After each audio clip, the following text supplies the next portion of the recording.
Hare Krishna. So let us start with this prayer for invoking auspiciousness. Om Adnyanatimirandhasya Jnananjana Shalakaya Chakshurunlitam Yena Tasmai Shri Gurave Namaha. Nama Om Vishnupadaya Krishna Preshtaya Bhutale Srimate Bhaktivedanta Swamin Iti Namine Namaste Saraswate Deve Gauravani Pracharine Nirvishesha Shunyavadi Paschatya Deshatarine Jai Shri Krishna Chaitanya Prabhu Nityananda Shri Advaita Gadadhar Shivasadi Gaura Bhakta Vrinda Hare Krishna Krishna Krishna Hare Hare Hare Rama Rama Rama Hare Hare. Hare Krishna. So we are reading from Bhagavad Gita, chapter 1, and the chapter is called Observing the Armies on the Battlefield of Kurukshetra. And last week we have covered till verse number 11, and we are going to start from verse number 12 today. So I have posted some questions in the group. So I'm requesting everyone to answer. And that is why I'm not responding to the answers, whether they are right or wrong, so that everyone can get an opportunity to answer those questions. So please try to answer those questions, and that way it will be also a recap for yourself. You can remember many things.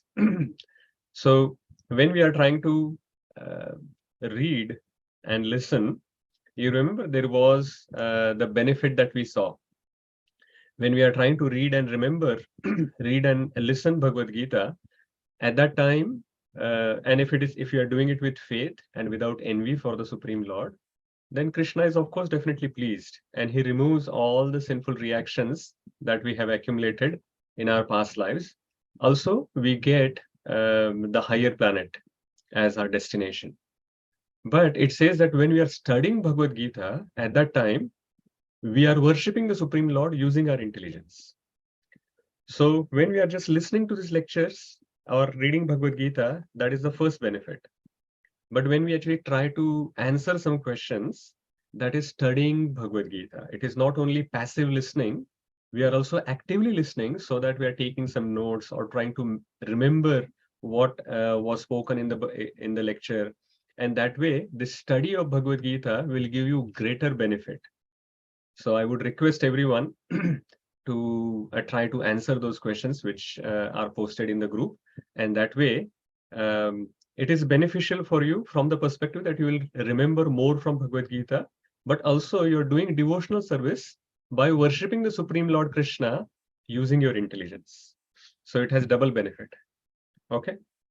So till now, what we have seen, I'm not going to go in too much detail from the last session, but what we have seen in the first 11 verses, that Dhritarashtra asked a question to Sanjaya, that what is happening on the battlefield when my sons and the sons of Pandu, they have assembled with the desire to fight.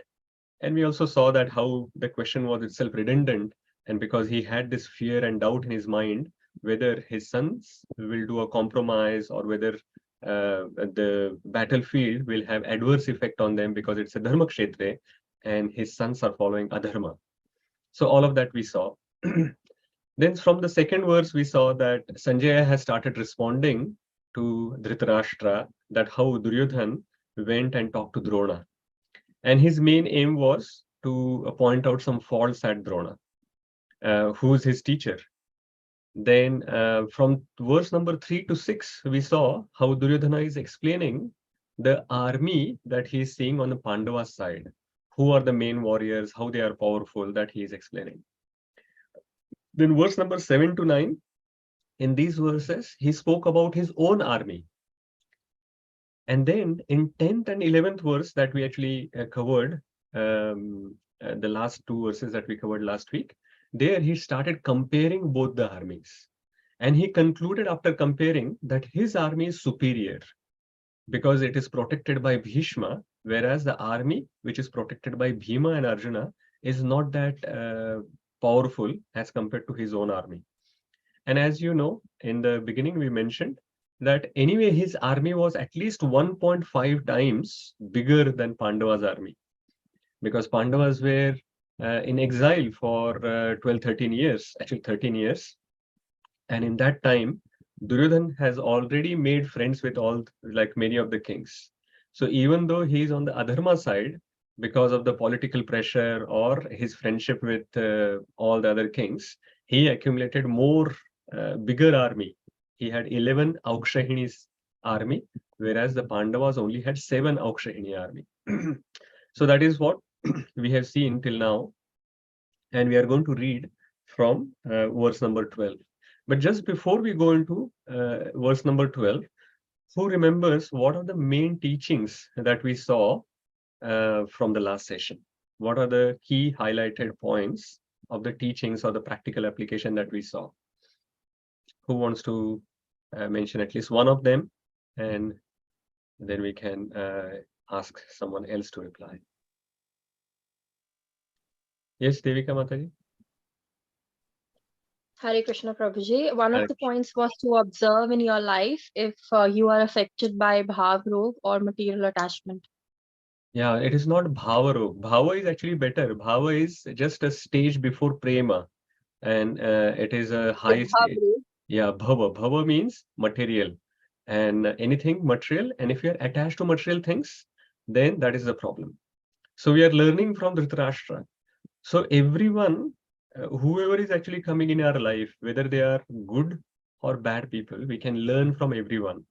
And we can see from Dhritarashtra's example and Duryodhana's example, even though they are setting bad example in front of us, we understand what not to do by looking at them. So this is what we are looking at Dhritarashtra, and we can see that how we should not be attached to material things. What did we learn from Duryodhana? Anyone else wants to mention? What did we learn from Duryodhana's example?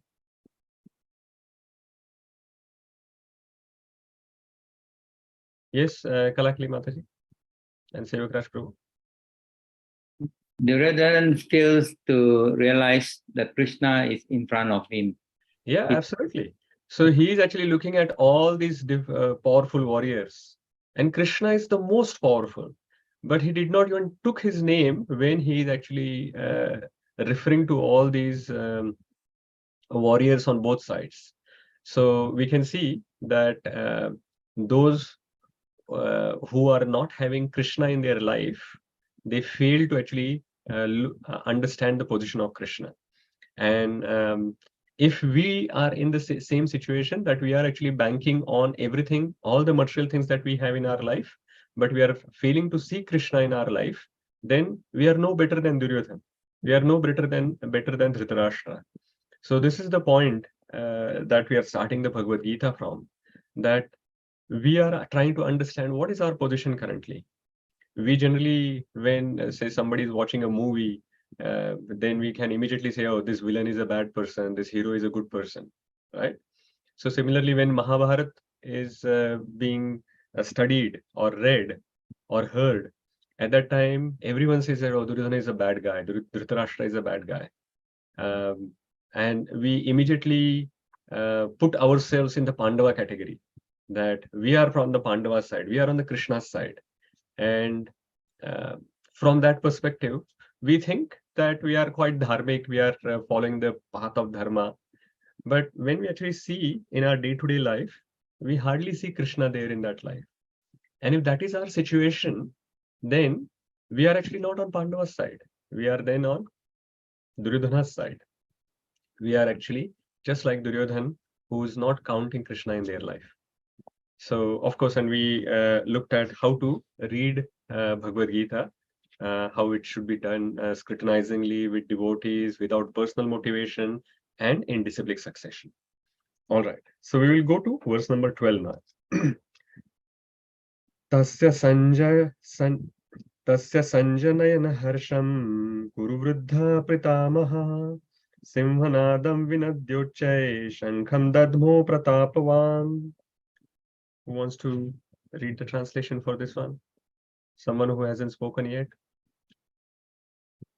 Yes, Dimple Mataji, please go ahead. And the next translation, Margi, you can read in the next one. Hare Krishna Prabhuji.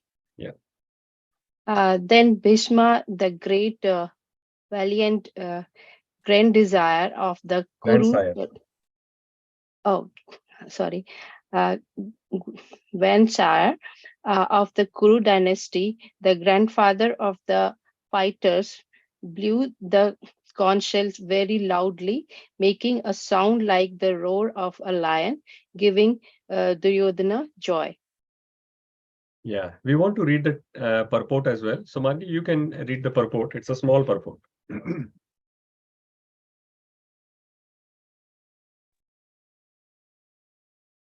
The grandsire of the Kuru dynasty could understand the inner meaning of the heart of his grandson Duryodhana, and out of his natural compassion for him, he tried to cheer him by blowing his conch shell very loudly, befitting his position as a lion. Indirectly, by the symbolism of the conch shell, he informed his depressed grandson Duryodhana that he had no chance of victory in the battle because the Supreme Lord Krishna was on the other side. But still, it was his duty to conduct the fight, and no pains would be spared in that connection. Yeah. So it is quite interesting that Bhishma is actually fighting. He's a pure devotee of the Lord, and he's fighting on Kaurava's side, from Duryodhana's side. It was his duty, it was his vow that he will always support someone who's sitting on the throne of Hastinapur. So because of his vow as a duty, he is actually fighting on the side of Duryodhana. But interestingly, he still worshipped the Supreme Lord, and it is shown by his blowing of conch shell. So if in the temples we go and just the aarti is going to begin, what happens just before the aarti is beginning? The conches are blown.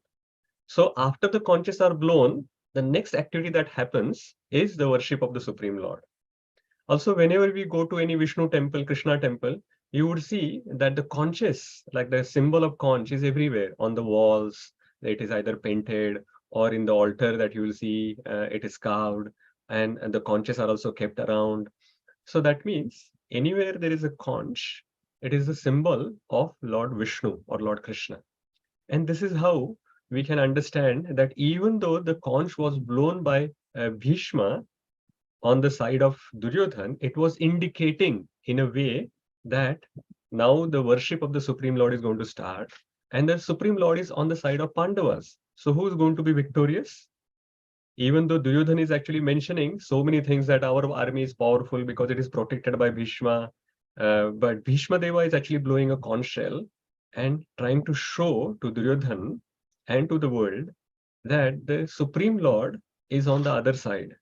So no matter what you speak, it will be, the victory will be of Pandavas.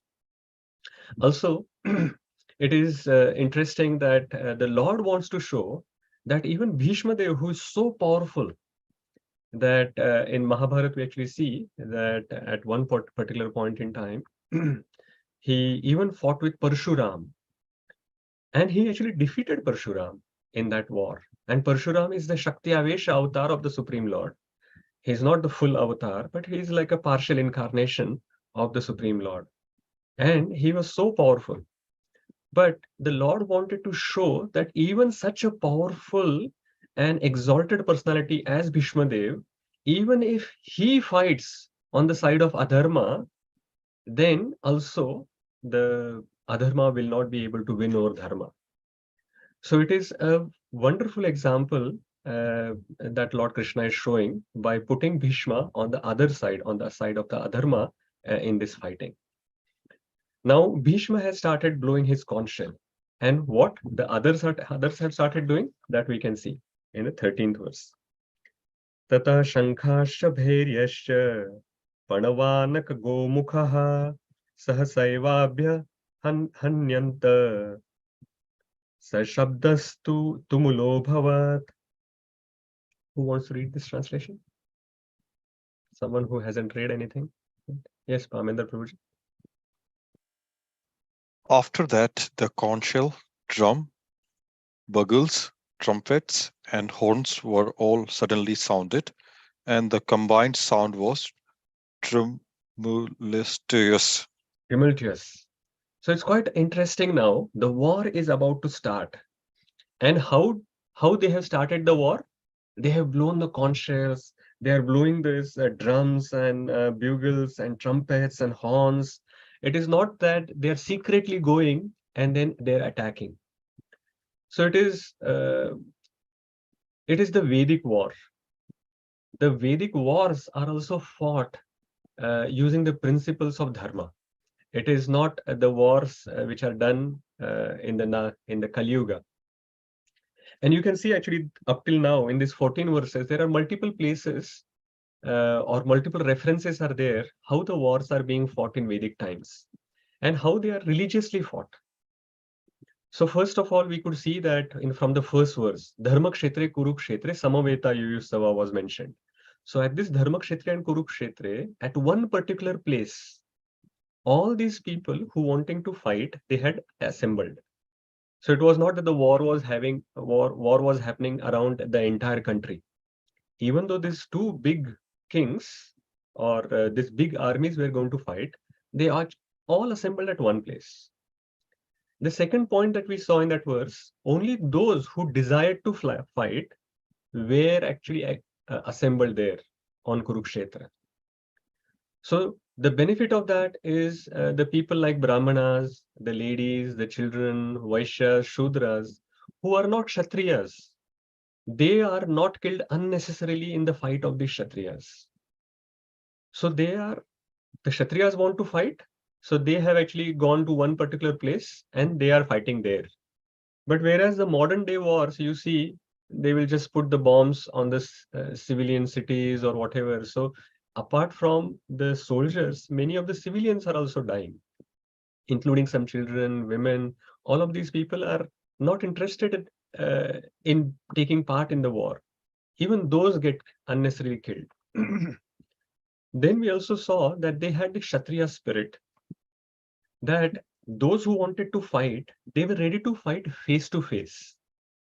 You see on that battlefield picture that we were showing that both the armies were assembled in front of them, each other.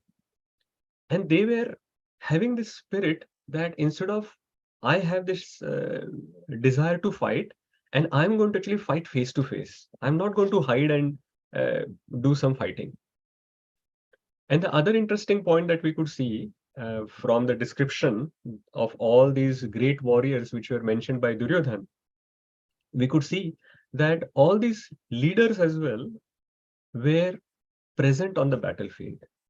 It was not that they were actually hidden at the back end somewhere and all the soldiers were put on the battlefield and they were fighting with each other. No, even the great generals and commanders, they were also present on the battlefield and they were also there to fight with each other. And this part, even after actually they are assembled on the battlefield, it is not that they are suddenly starting the war to gain some advantage on the other. What they are trying to do, just to indicate now that we have assembled here, at this point in time, I am going to start the war. And how they are indicating that to the other party? By blowing this conch shells. So no one can claim after this that I didn't know that you are going to actually shoot an arrow to me. No, you have come here. I have already blown the conch. I'm giving you opportunity to blow your conches as well. And then we will start fighting. So this is amazing points that we can actually see. Even the side of Duryodhan, who is supposed to be on the adharma side, they are also following some principles of religion. So we have to actually compare ourselves even with the Duryodhan and see even Duryodhan is sometimes better than us who are people of Kali Yuga. Even Duryodhan, who is supposed to be villain of Mahabharata, he is following the principles of religion, at least some places. Of course, some of the principles he broke during the war, but at least we can see that some of the principles he's still following. So the first thing that we can learn today is that we should try to first understand what are the principles of dharma. So by reading the Bhagavad Gita that we are reading now, this is the first step that we are doing. We are trying to understand the principle of dharma which are mentioned by Krishna in Bhagavad Gita. Only when we actually know these principles, then we will try to follow them. And following the principles of dharma is always difficult It is not easy. If it was easy, Duryodhana would have done, and he would have continued to follow those principles of religion. But because it is difficult, and that is why it requires some effort. In the normal situation, we will be able to follow, but when there is some critical situation, at that point, we should remember the principles of religion and try to follow them. So this is the first thing that we can learn, even from the actions of Duryodhana and the other Kaurava army. And they are so called on the adharma side. They are, of course, adharma side. But from our perspective, we look at them and we say that they are villains of Mahabharata. But from them as well, we can see that many of the principles that they were following in the war are not being followed in the Kali Yuga, even by so-called great leaders of Kali Yuga. So we can, from that, we can learn that we should try to understand the principle of dharma and follow as much as we can, at least at the beginning. Okay, so moving on. Now, what is happening next? Now, this is an important verse. This is where Lord Krishna is making an entry, very dramatic entry that he is making. So let us see how he is making an entry. Tata shvetair hayair yukte mahati syandane stitau madhava pandavaschaiva divyo shankho pradadmatu. Please read the translation. Yeah, Lavanga Mataji. Hare Krishna. Next one, Sunil Prabhu, you can read, or Mataji. Yeah. On the other side, both Lord Krishna and Arjuna, stationed on a great chariot, drawn by white horses, sounded their transcendental concepts. Yeah, very interesting. Some observations. Even like we want to read the purport as well, but before we read the purport, let's just try to understand how this translation is going. So, what is mentioned here on the other side? Lord Krishna and Arjuna, stationed on great chariot drawn by white horses, sounded their transcendental conscious.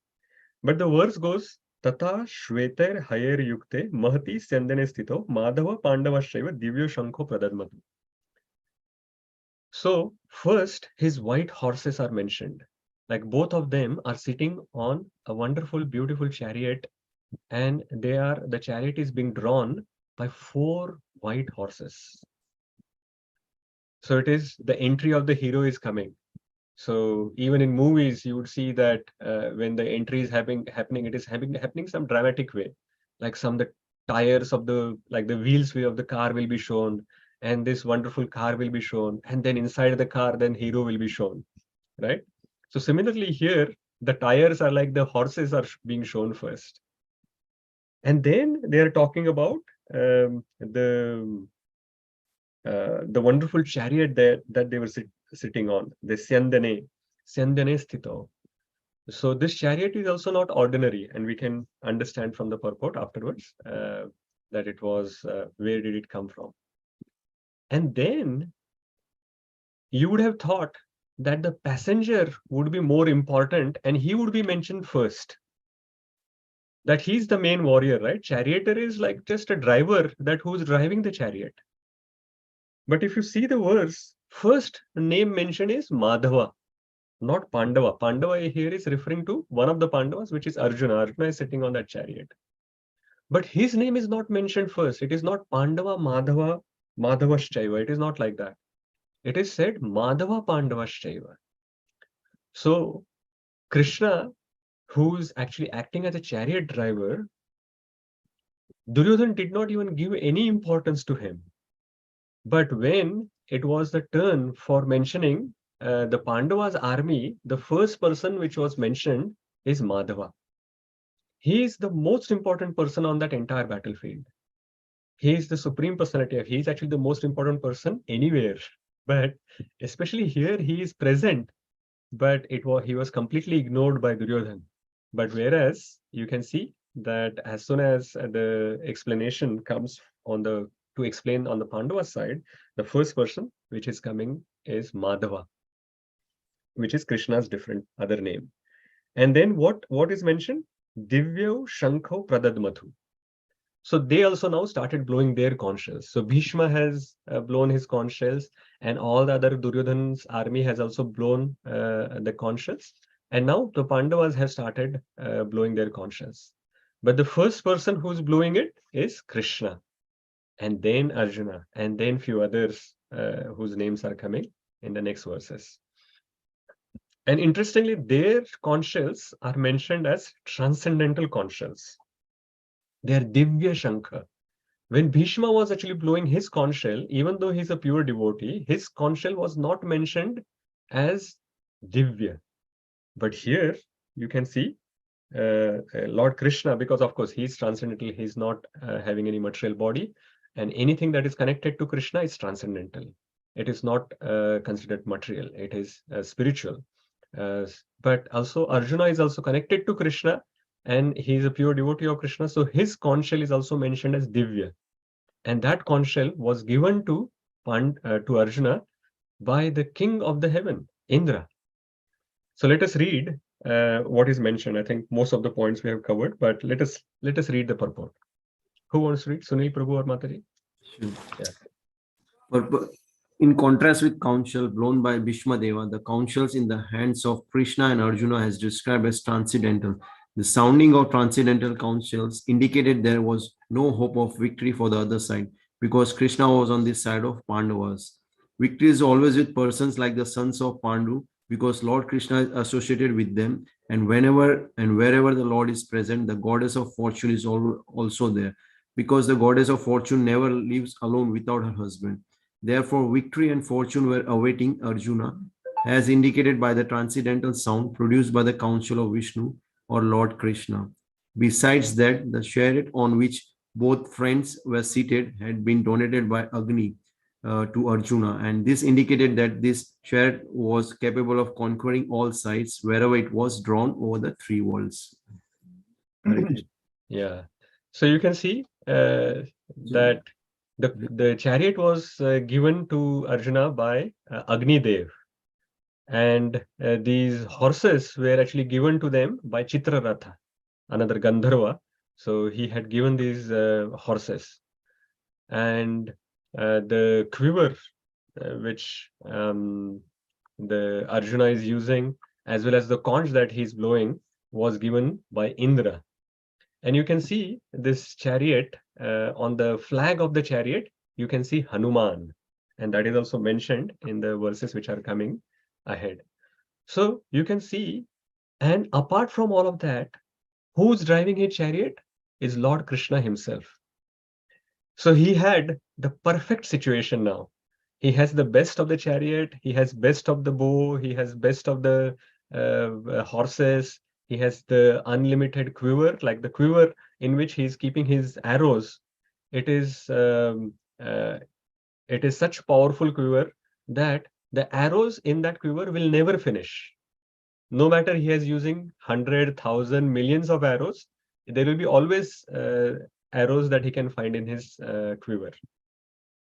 So, and Hanuman is there on the flag, and Lord Krishna, the Supreme Personality of Godhead himself, is driving his chariot. So this is the situation. Now they have started blowing their conch shells. So let us look at verse number 15. Panchajanya Rishikesho Devadattam Dhananjayah Poundram Dadmo Mahashankham Bhima Karma Vrupodaraha. Also, sorry, one of the points that I did not mention earlier was in the purport, how wonderfully Srila Prabhupada has mentioned that his name, Madhava, is mentioned. And Lord Krishna, the meaning of the name Madhava is the husband of goddess of fortune, Lakshmi.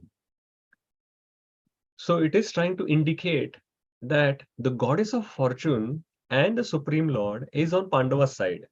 And wherever there is goddess of fortune, that is where the victory is going to be there. Of course, wherever there is Krishna, there is going to be goddess of fortune, and that is where the victory is going to be there. So it is an indication that just by referring to Krishna with the name as Madhava, Sanjay is trying to tell to Dhritarashtra that Madhava is there. That means goddess of fortune is there. That means victory is going to be on which side? You are asking what your sons have done on the battlefield, but no matter what they do on the battlefield, they are not going to win. It is going to be, the victory is going to be on Krishna's side, of course, which is Pandava's side. So one thing that we can understand here is that if we want to be victorious in any of our activities, we have to have Krishna on our side. I haven't created a slide for that, but we must understand this. If you want to be victorious in any of our activity, if you want to be successful in any of our activities, Krishna has to be there on our side.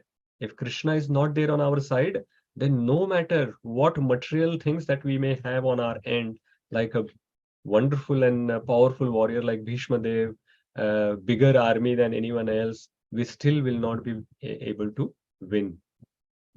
Okay, so yes, Mataji, Sangeeta Mataji, you can read the translation. Lord Krishna blow his conch shell called Panchajanya.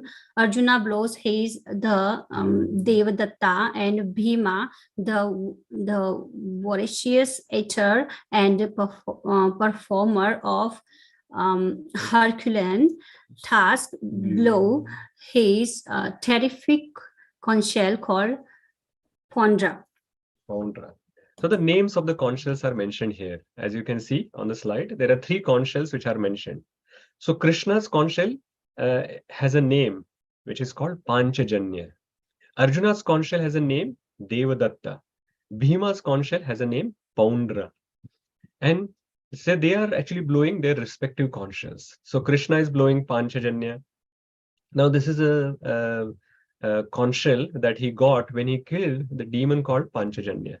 And there is a story in Srimad Bhagavatam, especially in the 10th canto, where Lord Krishna goes to bring back his guru's Sandipani Muni's sons.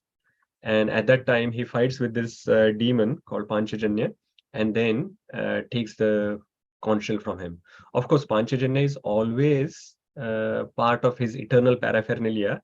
But when he appeared as Krishna here 5,000 years ago, this is the Leela or the pastime through which he got his conch shell.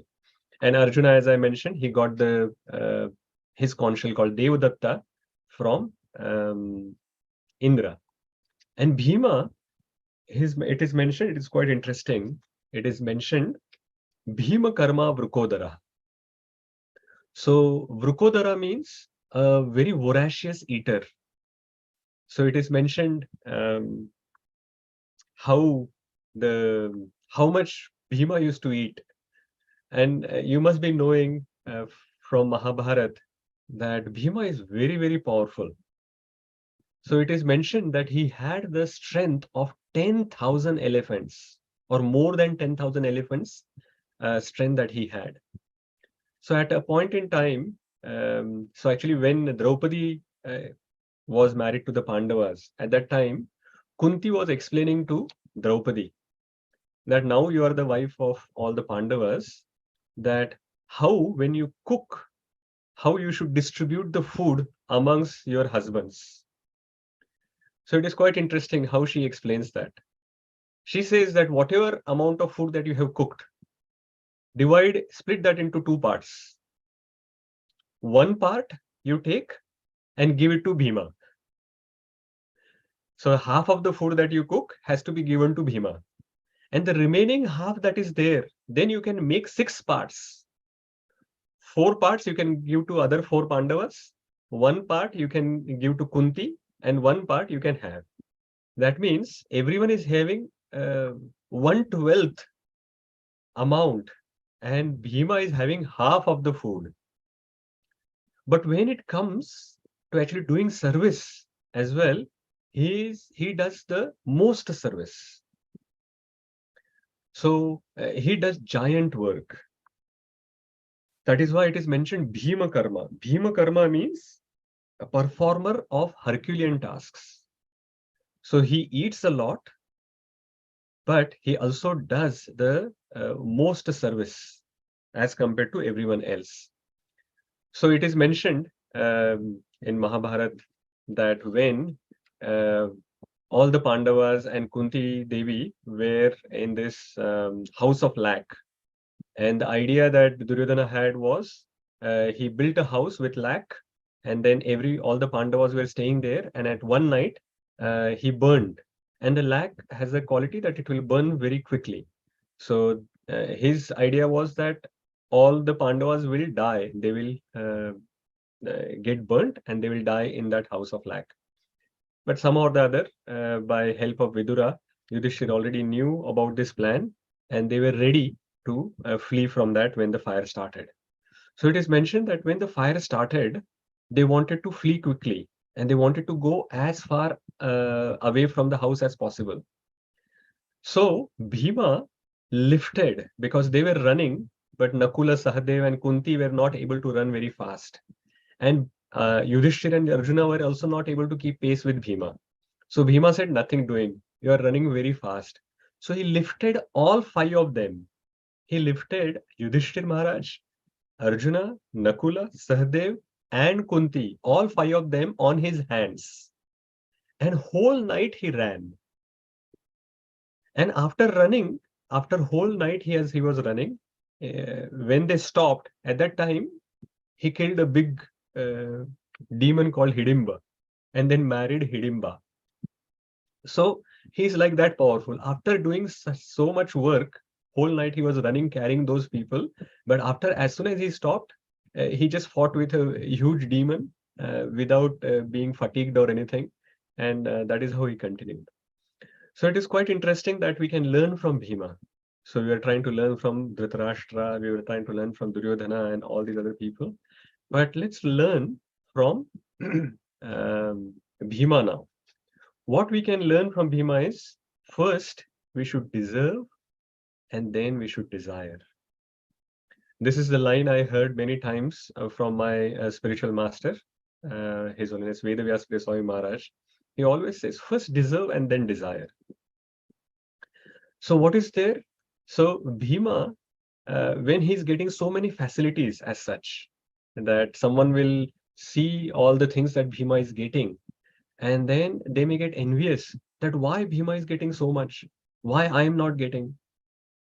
But we do not see, when we compare generally, when someone is getting like this, in our day-to-day life as well, when we see, when people are getting some results which are better than ours, immediately we start comparing. And the first thing we say that, how come he's getting that or she's getting that and I am not getting it? At that time, we do not compare our qualification with that person's qualification, or we do not compare our effort with that person's effort. Our natural tendency is to compare the results that the other person is getting and why I'm not getting that. So Bhima's example is actually showing here that he's Bhima karma. When it comes to doing service, he does a lot of service. So when he is eating so much, no one actually complains about it, because they know that he is such powerful person, and when it comes to his service, he will be also Bhima karma. And so they are okay with him being a Vrukodara, a voracious eater. So what we can do is, first we should make ourselves qualified, and then we should think of desiring anything.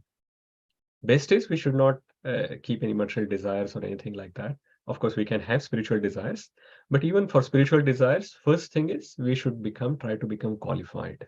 Look at example of Bhima. He's Bhima karma, and then he's a Vrukodara. So we should try to do Herculean tasks in the service of Krishna. And then we can be Vrukodara. We can desire that we want this facility or that facility. So, okay. Then moving on to the next verse.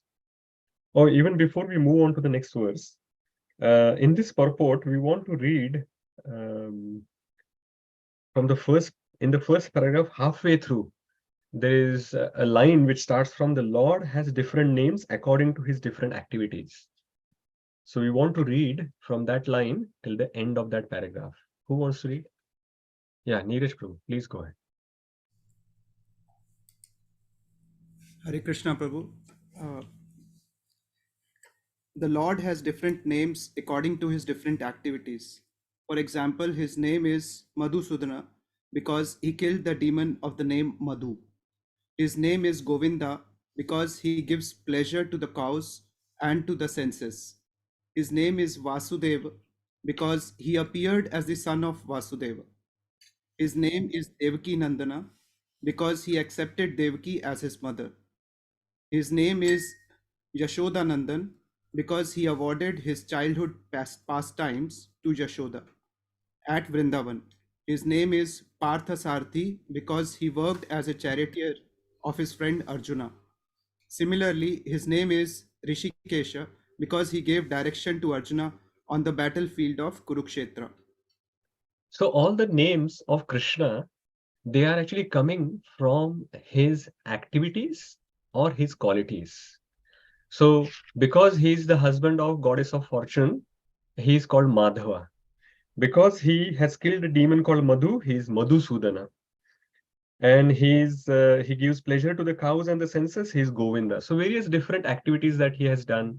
So for example, in Vrindavan, he stole, he's known as butter thief because he's stealing butter. So he's called Makhan Chor. So Devaki Nandana, Yashoda Nandana, Parthasarthi, Rishikesh, so many different names Krishna has. And all of these names are coming from his either qualities or activities. In the material world, sometimes the names that we have, they have no direct correlation with our qualities or our activities, isn't it? We may have some wonderful name. For example, someone may be actually called Kamalanayana. Kamalanayan means very beautiful eyes. But it is possible that in the material world, such a person may be blind. But he is called Kamalanayana. But whereas Lord Krishna is called Kamalanayana because his eyes are really beautiful and they are even beautiful than the lotus petal. But there is nothing better that we can think of in the material world apart from the lotus petal to compare to the eye. That's why we say he is a Kamalanayana. Actually, in fact, his eyes are even more beautiful than the lotus petals. So this is how the names of Krishna has a direct correlation with the activities and the qualities. But whereas in our situation, it is not the case. Okay, let's move ahead. What's the time? Yeah, we still have some time.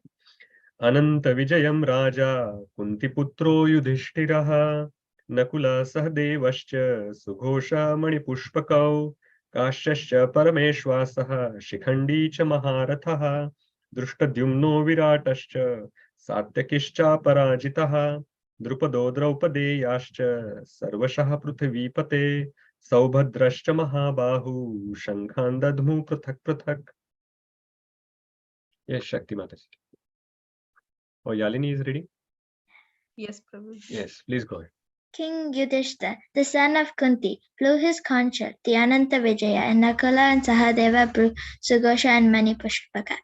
The great archer, the king of Kasi, the great fighter, Shikhandi, Drishtadyumna, Virata, the unconquerable, Satyaki, Draupada, the sons of Draupadi, and others. O king, such as the mighty armed son of Subhadra, all blew their respective conch shells. So, as we saw, when Bhishma blew his conch shell, then everyone else also blew their conch shells. So here, in the previous verse, we saw that Lord Krishna blew his conch shell, which was Panchajanya. Arjuna blew his conch shell called Devadatta, and then Bhima blew his conch shell called Poundra. Then Yudhishthira is mentioned. He is also blowing his conch shell called Ananta Vijaya. And Nakula and Sahadeva are also blowing their conch shells called Sughosha and Manipushpaka. And then after that, they have blown the conch shells. Then many other great warriors on Pandava's side, like the king of Kashi, or Shikhandi, or Drishtadyumna, or Virata, the Satyaki, or Drupada, or the sons of Draupadi, and so many other people. And actually the Saubhadra, which is son of Subhadra, which is Abhimanyu, that is also mentioned. All of them blew their conch shells. Now the next verse explains what is the effect of all these conch shells which are blown.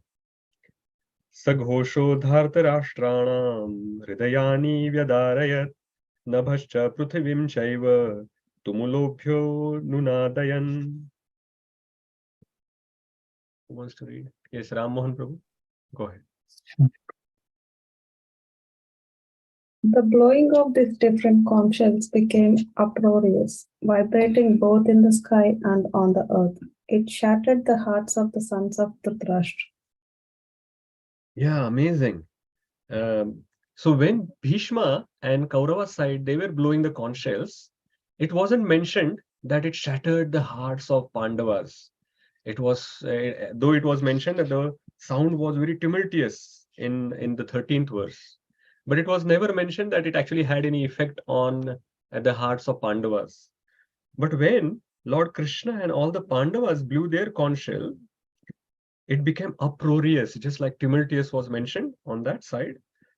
But what is the most important part? It shattered the hearts of the sons of Dhritarashtra. So there is a difference, because Lord Krishna was on the side of Pandavas. They were not worried about anything that is happening. So they were always sure that, oh, Lord Krishna is on our side. He is going to protect us. So by surrendering to the Supreme Lord, that the fear was already completely gone. But no such support was there on Duryodhana's side. So when Lord Krishna and all the Pandavas, they blew their conch shell, the soldiers as well as all the great warriors as well, their hearts shattered. And I want you to read this last line of this purport. Melissa, do you want to read that? I'm still going from the online thing, so I'll just be able to read the verses. Okay, fine. So someone else can read the last line of the purport. Yes, Vikas Prabhuji. One who takes shelter of the Supreme Lord has nothing to fear, even in the midst of the greatest calamity. So in the midst of greatest of calamities we may be actually having big issues or problems or whatever. And in that situation as well, if we have taken the shelter of the Supreme Lord, then we will be fearless. So I want you all to request that we should take shelter of the Supreme Lord. Because for a simple reason, if you have taken the shelter of the Supreme Lord, then nothing can make you fearful. And even if there are big problems which you are in, you will still remain fearless. Why? Because you have the shelter, or you have the support of the Supreme Lord for you. And as we had already seen in the previous verses, that victory is also going to be with you, because Krishna is Madhava. Madhava is the husband of goddess of fortune, Lakshmi. And Lakshmi is there, that means victory is also going to be there. Yeah. Melissa, you have some questions. That is why you have raised your hand. Or you want to read the translation for the next one? Yeah. Okay, fine. So this is a very important point. So we should take shelter of the Supreme Lord. How to take shelter of the Supreme Lord? Bhagavad Gita is going to teach us. Okay, let's move on to the next verse. अथ व्यवस्थितान् दृष्ट्वा धार्तराष्ट्रान् कपिध्वजः प्रवृत्ते शस्त्रसम्पाते धनुरुद्यम्य पाण्डवः ऋषिकेशं तदा वाक्यम् इदमाह महीपते. Yeah, Melissa, please go ahead. At that time, Arjuna, the son of Pandu, seated in the chariot bearing the flag marked with Hanuman, took up his bow and prepared to shoot his arrows. O king, after looking at the sons of Dhritarashtra drawn in military array, Arjuna then spoke to Lord Krishna these words. So at this point in time, it is mentioned that Arjuna is seated on this chariot, which has a flag of Hanuman. So you can see on his in the chariot, on top of that, there is a big flag, and it has Hanuman on top of it. And there is, of course, a story how Hanuman came on that, how he agreed to be on that flag. But even though you may think that it is just a picture, but Hanuman was actually personally present on the battlefield on that flag, and he had agreed that whenever Bhima does war cries and he's trying to create some terror in the hearts of the other people just by his war cries when he's shouting, Hanuman had agreed that whenever you are doing war cries, I will be shouting along with you, and that will create tremendous terror in the hearts of your enemies. And also he got these blessings, Bhima got this blessing from Hanuman that you are going to be victorious and you are going to regain your kingdom. So that pastime we do not have time to take, but some other time when right opportunity comes, I can also mention how Hanuman came on that flag. So it is, that is how the Hanuman being there, he was not just sitting there doing nothing. Whenever Bhima was doing war cries, he was also joining in, and he is also creating terror. And everyone must be wondering that how come Bhima's voice has become so big? We have heard Bhima before, but now it has become 10 times louder. But that is because Hanuman was also joining in. And in the purport, Srila Prabhupada mentions that Hanuman was present when Lord Ram was victorious. And at this point in time, you can see on the chariot, Lord Krishna, who is not different from Lord Ram, as well as Hanuman, who actually helped Lord Ram in Ramayana for the victory over Ravana. So that means both Hanuman and Lord Ram are present with Arjuna. So how can he be defeated? He is going to win. Let's go on to the next verse. Now Arjuna has asked Krishna to move his chariot in between the two armies, two sides. So what he's saying, Senayorubayor madhe ratham sthapayamechyuta yavadetan niriksheham yodhukaman avasthitan kairmaya sahayodhavyam asmin rana samudyame. Mahendra Prabhu. Arjuna said, O infallible one, please draw my chariot between the two armies so that I may see those present here who desire to fight and with whom I must contend in this great trial of arms. Yeah, so it was Manasvi. Okay. Yeah. Very good. So here in this verses, Arjuna is asking Krishna to take the chariot in between to see who is on the other side. Now again, this is a question which is similar to Dhritarashtra's question. Dhritarashtra asked in the beginning that what these two sides, when they have assembled there to fight, what they have done. Arjuna very well know here that who is on his own side and which warriors are on the other side. It is not that suddenly he is seeing that, oh, all of this big army has come in front of me. No, they know absolutely very clearly, even before the war started, who has taken the side of Duryodhana and who's actually has taken their own side. And they also have done some strategies just before any war is starting, that how they can win against all of these other big warriors on the other side. So he knows absolutely clearly who's on the other side. But still he's saying, let me see, let me go and see who's there. So here already he has started creating some doubt. There is some doubt in his heart. Just like Dhritarashtra had a doubt in his heart whether his sons are going to win or not. Similarly, now Arjuna has a doubt whether he wants to fight or not. And this doubt is getting created in his heart by Lord Krishna himself. Because Lord Krishna wants to give us this Bhagavad Gita, making Arjuna as his instrument. So let us take one more verse and then we will stop. I wanted to cover 3 more, but okay, let us see. At least 2 verses we will cover.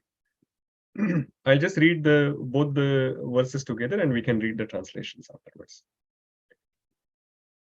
Yosamanan Veksheham Ya Etetra Samagataha Dhartarashtrasya Durbuddher Yuddhe Priya Chikirshavah Sanjay Uvacha Eva Mukto Rishikesho Gudakeshena Bharata Senayorubayor Madhe Sthapayitva Rathottamam. Yeah, Mantramulam Prabhu, can you read the translations for both? Yeah. Let me see those who have come here to fight, wishing to please the evil-minded son of Dhritarashtra. Sanjaya said, O descendant of Bharata, having thus been addressed by Arjuna, Lord Krishna drove up the fine chariot in the midst of the armies of both parties. So here in the purports, Srila Prabhupada brings out a very wonderful point from verse number 22, 23, 24. That Lord Krishna is the Supreme Personality of Godhead. He is not an ordinary person, but still he has taken the position of a charioteer. Now the charioteers in the army, they are not considered very prestigious positions. So all the warriors are the main, like the passengers in a car, they are the important people. But the charioteer is just their servants. But here, Krishna being the Supreme Personality of Godhead, he still took the position of Arjuna's chariot driver. But Srila Prabhupada explains that even though he has taken this position, which is considered lowly as compared to the passengers, still he remains infallible. He remains Achyuta. Achyuta, and it is explained in the purport of 21-22 that Srila Prabhupada is saying, he's defining Achyuta. Achyuta means infallible. He's saying the Lord is called Achyuta because he never fails in his affection for his devotees. Amazing explanation. So Lord never fails in his affection towards his devotees. So who would not want to serve such a Lord? So this is a very wonderful point that we should learn from this, that Lord Krishna's servants or the devotees are always wanting to serve the Supreme Lord. But not only the devotees are wanting to serve the Supreme Lord, but even the Lord himself is also very keen to serve his devotees. So it's a reciprocal relationship. So Lord Krishna is Bhakta Vassal. He loves his devotees. So there are multiple things that we can understand or learn from here. So who wouldn't want to actually serve such a Lord who is Bhakta Vassal, who loves like if there is a master, he loves his subordinates. Even in the material world, it is said that when people leave the jobs, they are not leaving the jobs because they want more money or whatever. In some cases, that may be true, but mainly they leave the job because they don't like their bosses. And if they like their boss, then they will remain in that job for a long time. So here we can see that Lord Krishna is the best boss that we can get. He is Bhakta Vassala. And not only we wanting to serve him, but he's also trying to serve us. So this is wonderful. The second thing that we can learn from this is that even the Lord Krishna, he wants to serve the devotees. So what should be our situation? We should always try to serve the devotees. Even the Lord is actually keen to serve the devotees of him. So why should we be left behind? We should always try to serve the devotees of Krishna. So this is where now we have come, that Krishna has brought the chariot in between the two armies. And while bringing the chariot in, when Arjuna was asking Krishna to bring the chariot in between, he was saying that I want to see this Durbuddhe, this evil-minded people on Duryodhana's side. But suddenly, after he sees all the people, his view is going to change. He's going to be going to get bewildered because Krishna, who is called Rishikesha is going to bewilder him, and we will see what happens after that. So we have completed till verse number 24, and then 25 onwards we will see in the next session. Does anyone have any questions or comments?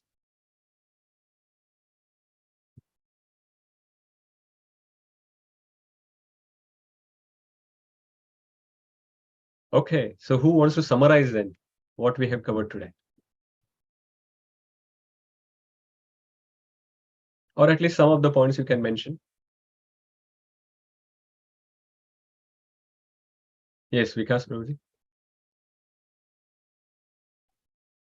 We should try to understand the principles of dharma and try our best, to follow them. That's first thing we learned in today's session. Yes. And then someone else you can give chance to someone else now. Anyone else wants to mention? Those who haven't spoken yet at all? And Neeraj Prabhu, you have spoken. Let us see. Yeah, Parina Mataji. Hare Krishna Prabhuji. So we have also learned some lessons from the Yodhas in this war. For example, from Bhima, we learned that first deserve and then desire. Yes, very good. Vidushi Mataji or Uma Mataji, you want to say? Hare Krishna Prabhuji. The thing is both when Krishna is there, the goddess of fortune also is with him, and Hanumanji is also with him, and all the three people are there. The victory is on the side of Pandavas. The Lord himself is there, nothing else. Yeah, very good. Excellent. Who else wants to mention any other points remaining? Okay, Ram Mohan Prabhu. Prabhu, Dhanvat Pranam. So I think the point that I like the most is Lord himself is serving his devotees. What's stopping us to serve his devotees? Absolutely. Very good. Thank you. Vidhi Mataji. Hare Krishna Prabhuji. We discussed, Prabhuji, that how Pandavas and Kauravas were following the principles, like only people who want to fight were present at the war. So only the soldiers will Yes. be affected. So they were fighting the war as well, and that the war fighting was also done according to the principles of religion. Yes, very good. Someone who hasn't spoken yet, I know you have others like Melissa Mataji or Devika Mataji, Parina Mataji, you all have raised your hands, but you have spoken before, so that's why I'm checking if someone else wants to speak. Ramakrishna Prabhu. Hare Krishna Prabhuji, Dandavat Pranam. In purport of text 15, Krishna's different names were given, and it beautifully explained the significance of those names, yes, like the Rishi, activities Kesha, and the qualities. Madhusudana, Yes, Devaki that's right. Nandan. Yeah. Okay, very good. Thank you, Prabhu. Okay, any more points that anyone else wants to raise? Okay. Krishna name is Bhaktavatsal. Yes, So if we, Bhaktavatsal. yeah, Bhaktavatsal. If the Bhagwan always Bhagwan loves to the devotees. Yes. And devotees Very love to the Bhagwan. That's Okay. Yes, Sudharma Mataji or Sudharma Prabhu, you have raised. Hare Krishna Prabhuji. I think if we want to be victorious, then we need to have Krishna on our side. Krishna on our side, absolutely. Sudananda Prabhu. Krishna Prabhuji. We talked about the names of the conch shells, Krishnas and Pandavas, and also when they blown their conch shells, so the other party they felt fearful. Yeah. Okay. Very good. There are still few hands up. Are there any questions that you have, or you have some comments, or you want to just still contribute towards some like the summary? Okay, Sunil Prabhu. Yes. The one who takes the shelter of Supreme Lord has nothing to fear, even in the midst of greatest calamity. Greatest calamities. Absolutely. Okay. Anyone else wants to? Sudharma Prabhu, Sudharma Mataji, your hand is still up. You still want to contribute? Yeah, say something. Okay. Fine. So if there is nothing further, then thank you very much. We will stop here. Srimad Bhagavad Gita ki Jai. Jai.